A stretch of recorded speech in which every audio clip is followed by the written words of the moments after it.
నమస్కారం అండి. భగవద్గీతలో నేడు 18వ అధ్యాయము మోక్ష సన్యాస యోగమునందు 18వ శ్లోకము తాత్పర్యం వివరిస్తున్నది మీ విజయభాస్కర్. జ్ఞానం జ్ఞేయం పరిజ్ఞాతా త్రివిధా కర్మచోదనా కరణం కర్మ కర్తేతి త్రివిధః కర్మ సంజ్ఞః. తాత్పర్యం: ఏ కర్మ చేయడానికైనా ప్రేరణ కావాలి. ఆ ప్రేరణకు తెలివి, తెలుసుకోదగిన వస్తువు, ఆ వస్తువును తెలుసుకునేవాడు, ఈ మూడు అవసరం. అలాగే కర్మ చేసేవాడు ఆ కర్మ చేయడానికి కావలసిన పరికరము, కర్మ చేయడం అనే కార్యము. ఈ మూడు ఆ కర్మకు ఆధారాలు.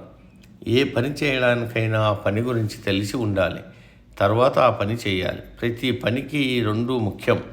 చేయబోయే పని గురించి ఏమీ తెలియకుండా ఏ పని చేయలేం, చేయకూడదు కూడా. కాబట్టి ఏ పని చేయాలన్నా, చేయకూడదనుకున్నా చేయబోయే పని గురించిన జ్ఞానం అవసరం.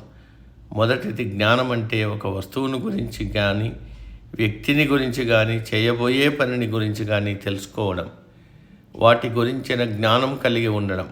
రెండవది జ్ఞేయం అంటే తెలుసుకోబడే వస్తువు, వ్యక్తి, పని. మూడవది పరిజ్ఞాత అంటే తెలుసుకునేవాడు.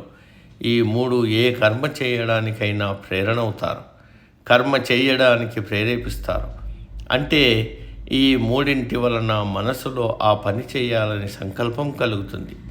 సంకల్పం కలగగానే సరిపోదు, ఆ కర్మ చేయాలి. కర్మ చేయాలంటే కూడా మూడు ఉండాలి.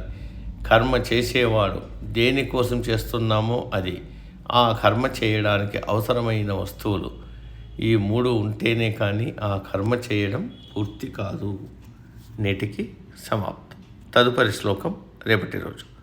సర్వే జన సుఖినో భవంతు. అందరూ బాగుండాలి, అందులో మనం ఉండాలి.